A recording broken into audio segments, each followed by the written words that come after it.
Welcome to Wandering Jews at J Squared Adventures. Travel far enough and you meet yourself. We're your hosts. I'm Scott Copeland. I'm Rivka Brahma. When we stand on the shores of Eilat, looking out over the Red Sea and the mountains of Jordan and Saudi Arabia, there's a clear sense of distance, not only geographic, but imaginative. Eilat is the place where the map thins out, where the country stretches into the most remote point, and where the familiar density of the center dissolves into long stretches of road and desert. For generations of Israelis, this landscape has been defined by the lyrics of a classic song, Shir HaBokrim, the song of the cowboys. Arava, Arava ein ketz. Arava, Arava without end. This endless quality.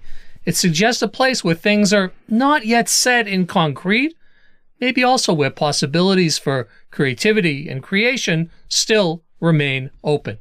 Israel has long lived with the idea of the frontier, but as scholars like Ilan Tohen and Yael Zurubavel describe, it is not a nostalgic myth, it's an ongoing mindset, a way of understanding how distance, even in a small country like Israel, from the center creates a space for reinvention and experimentation. The South, Arava, is not a void, it is a proving ground. One of the cultural touchstones that helped shape Eilat's image in the Israeli imagination is another popular song, Come to Eilat. And it's funny, I just heard this song again on the radio a couple of days ago, Your Own London, and performed by Lior Yeni. It's sung in a gentle bossa nova rhythm. And the song depicts Eilat as a getaway, as a haven. It's an escape from urban noise, from traffic, and the pressures on the center. Its mood, the song, reinforces that Eilat is not simply a distant geographical point, but it's a different emotional landscape, a place where the country's intensity softens and a quieter, more expansive horizon opens before you. I don't know if today's Eilat looks like the song of Lior Yeni. For sure. Maybe Sinai, which is very close to Eilat, but I think maybe that was the dream when Eilat was first created. A place where it's free, it's you, it's the sand, it's the water that brings you a freedom when you're away from the center. And even think about with that song, which was released in the 60s, how many people owned their own car in Israel to get to as compared to how many people own their own car today. So how was someone supposed to even get to Eilat during those early years? Rather than seeing the desert as a mere empty space, we look at the vision of David Ben-Gurion, who saw the South as the ultimate test for the young state. He famously declared, "It is in the Negev where the creativity and pioneering vigor of Israel shall be tested." You should imagine me saying it in a Ben-Gurion voice. For Ben-Gurion, this frontier, this was the laboratory for the nation's soul. He really believed that if Israel could not eliminate the desert through innovation and sweat, the desert might eliminate the state. This established a pattern. Eilat and the Arava would be places where Israel tested its ability to make real what had once existed only in the imagination. In that sense, again, the Eilat and the Arava, like in the song, it was this kind of a microcosm for the larger question of the state of Israel. Would it be possible to make real what we dreamed about and bring it to fruition? But he also uses the word eliminate the desert, where nowadays, when we look at the things that are happening in the region, we understand that it's not about eliminating the desert. It's about using the desert and making it bloom in a way that is not battling it, but cooperating with it. Definitely. The pattern began in March 1949, during the final days of the War of Independence. During Operation Uvda, Mivtza Uvda, the Negev Brigade arrived at the abandoned police post of El-Rashrash to establish sovereignty. Finding themselves without an Israeli flag, they improvised. Pua Belkin, a woman on the headquarters staff, drew a flag in ink, and Avraham Bren Adan climbed a makeshift pole to raise it. This ink flag captured the essence of the frontier, and many, many Israelis, I don't want to say all, I might not even say most, but many, many Israelis will recognize that classic black and white picture, the boldness, the resourcefulness, and the determination to plant a presence even before there was actually any infrastructure. So we really grew up on this myth of Degel Adio, the ink flag. I only recently learned that the ink flag itself became an iconic symbol, but the reality was it was only up for a couple of hours. Until the Golani Brigade arrived, the improvised banner was replaced with an official Israeli flag, but yet the story endured. The ink flag became less of a historical detail and more a symbol of the frontier mindset. The raising of the ink flag became an iconic moment of frontier courage. But it really doesn't matter because the story endured, not because of the physical flag, but because of what it represents.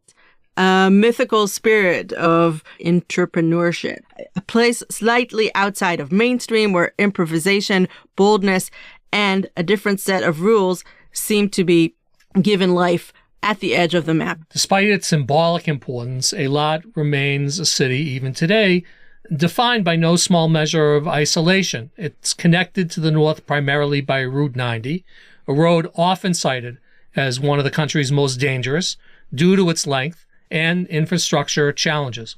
To compensate for being so far from the heart of the country, Eilat is designated as a duty-free zone. This isn't just a perk for tourists, it's a tool of survival. There's no tax. You do not pay tax when you go shopping in Eilat. Things are significantly cheaper, designed to offset the high cost of living at the edge of the map. Isolation here shapes identity. Those who choose to live in this island city tend to be resilient and independent, but we also know that it's a draw for a lot of Israelis to go on vacation, and that's where you buy your smartphone or all the things that are a little bit more expensive because it's tax-free, and it's very common to see people in Eilat hotels with huge bags. Eilat's isolation shapes its economy, but it also shapes its essential services. So Yosef Tal Hotel, the city's primary medical center, has long struggled to attract and retain specialists, a challenge compounded by distance from major urban hubs. To address this, the state does offer significant incentives for professionals, teachers, doctors, and others willing to relocate the city. These efforts underscore the unique status of Eilat as a community that must constantly work to overcome the very distance that also gives it its basic character. The independence is most visible in the unique kibbutzim of the southern Arava, which act as a living experiment. Kibbutz Lotan, for example, a center for eco-Judaism, using permaculture and mud dome construction to align ancient values with modern ecology. Kibbutz Tamar is one of the last kibbutzim maintained a radically egalitarian model operating without a central work coordinator, although 2 or 3 weeks ago, they have eliminated the Chadar Ochel, which is a major part of kibbutz culture. And Tamar is looking, where is it going? Solar power. Today, the Arava sun is its greatest asset. Solar fields in the region now produce enough electricity to meet the entire area's needs during peak hours. And companies based in the Arava are taking solar technologies around the world and selling it based on the local experience. In recent years, the isolation of the frontier has taken a more modern defensive dimension. Following the events of the late 2023, Eilat became a target for Houthi drones and missiles, necessitating the installation of mobile shelters in public parks, something new that Eilat never looked at itself. If we looked at Eilat as a safe haven for years, all of a sudden it became not so much a safe haven. And it was even more tragic when a lot of the families from the Gaza envelope of the kibbutzim were moved to Eilat to recuperate and then were welcomed by Houthi missiles. Yeah, if you add to that the Eilat port, which is such an important touch point for Israel economically with the rest of the world, the war also put incredible financial strain and even paralyzed the port because of disruptions to Red Sea shipping. Eilat's frontier identity is also expressed through the position as Israel's only city with 2 active land crossing to neighboring countries. To tell you the truth, I don't like Eilat that much, I'll confess, but I do like it because it was for a very long time our gate to Sinai, which a lot of Israelis go to, and for a tourist, a gate to the wonderful city of Petra in Jordan. So the Rabin crossing into Jordan is on one side, and the Taba crossing into Egypt, Sinai Peninsula is on the other side. These gateways make Eilat not only a southern terminus, but a point of connection, a threshold between Israel and the wider region, shaped by tourism, diplomacy, and the realities of geographical tension. When negotiations are happening in Sharm el-Sheikh or in Aqaba, our officials go through those crossing points and hopefully come back with hopeful messages back home. When we talk about this question of the potential of the frontier, one of the perhaps most well-known examples in recent years is at kibbutz Keturah. Definitely Keturah, amazing, a hub for high-tech solar energy, for regional environmental diplomacy. As a young Judean, I won't say former, Keturah is a very fine place in my own heart. But there's a very profound lesson found in Keturah at a single tree, a tree known as Methuselah. Or in Hebrew, Metushelach. In 2005, researchers at the Arava Insitute successfully sprouted a 2,000-year-old Judean date seed recovered from the ruins of Masada. This tree is a literal example of making the desert bloom, in a symbolic act of renewing our days as of old. Metushelach shows us exactly what the frontier offers. It's a place where possibilities of the land meet the visions of good people, the scientists and the pioneers from Keturah who refuse to believe that the desert is dead. Like the ink flag, this tree is proof that even in the hardest heat, with the right mindset, the desert do not just hold memory, it grows a future. The story of Eilat and the Arava is not simply one of distance.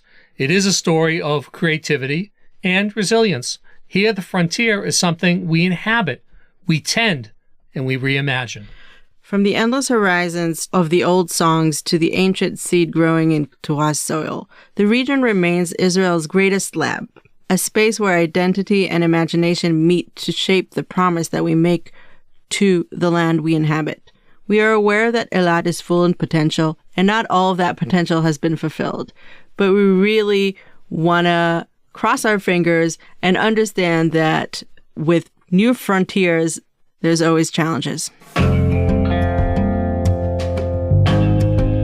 And now, something for the road. A tip, a recommendation to help you make every journey your own.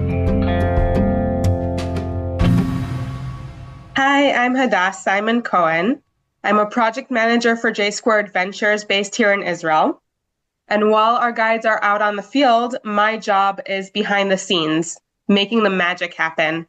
I coordinate the logistics and find the hidden spots that our travelers get to see, where they also feel Israel and not just see the most touristy parts.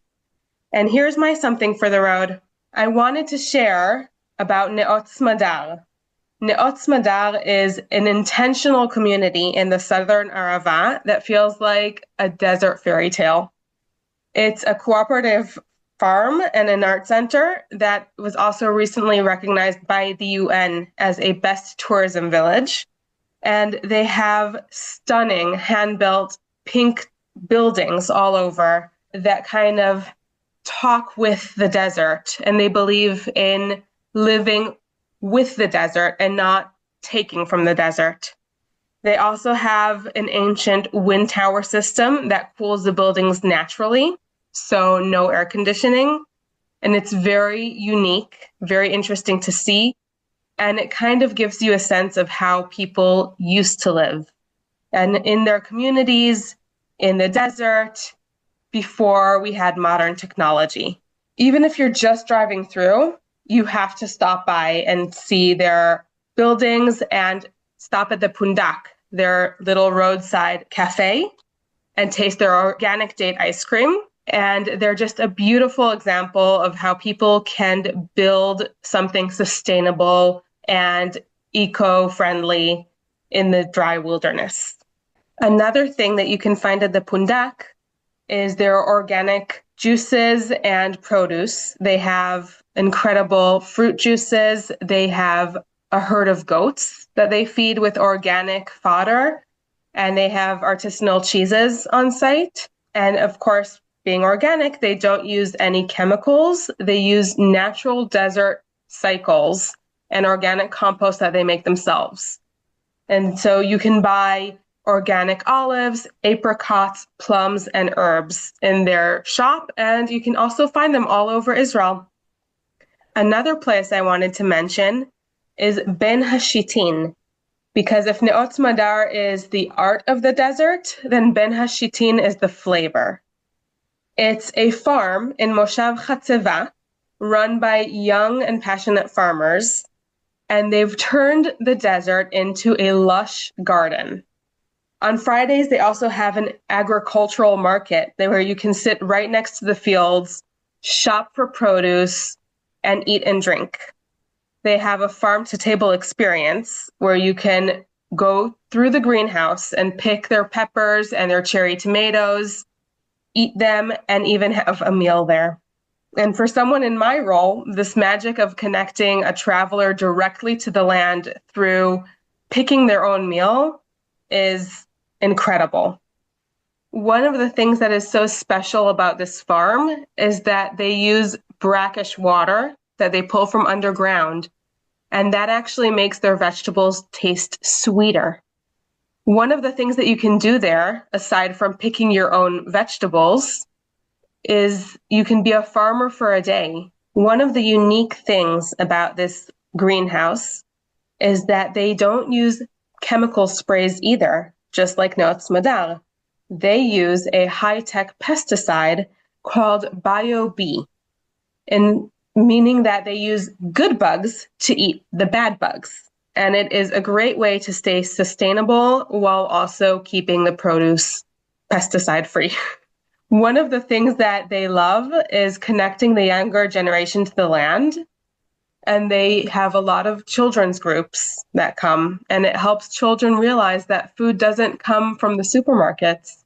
It actually comes from the hard work of actual people working, thinking, innovating, and making a change, especially in the desert. If you want to understand the spirit of the Arava, these are two places that I do highly recommend. They're so authentic. They just give you a feel of the quiet magic that the Arava has. The Arava is really a slow travel destination. It's where you go to disconnect from the noise and from the chutzpah of Israelis. And you get to see how the dry desert turned into an actual home. Whether you're looking at art in Neot Madar or you're tasting fresh harvest at Ben Hashitin, it's a region that really stays with you. You can find us at jsquareadventures.com to see how we're exploring the hidden corners of Israel and the world. And thank you for having me. Thanks for listening. Dive deeper into the world of travel on our J Squared Adventures website. That's jsquareadventures.com. And stay in the loop with our latest adventures on all our social media platforms: Facebook, Instagram, and LinkedIn, all under J2 Adventures. And if you enjoyed hanging out with us, don't forget to leave us a comment, review, and subscribe wherever you get your podcast. Until next time, travel safely and keep wondering. I'm Rivka. I'm Scott. See you soon at J Squared Adventures, Wandering Jews.